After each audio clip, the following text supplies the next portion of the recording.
Our death is our wedding with eternity. What is the secret? God is one.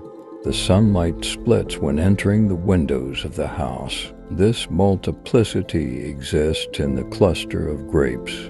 It is not in the juice made from the grapes.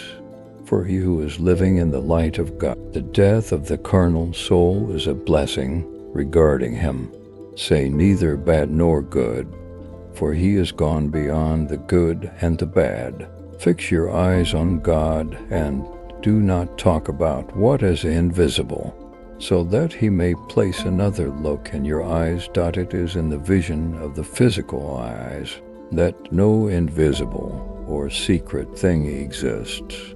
But when the eye is turned toward the light of God, what thing could remain hidden under such a light? Although all lights emanate from the divine light, don't call all these lights the light of God.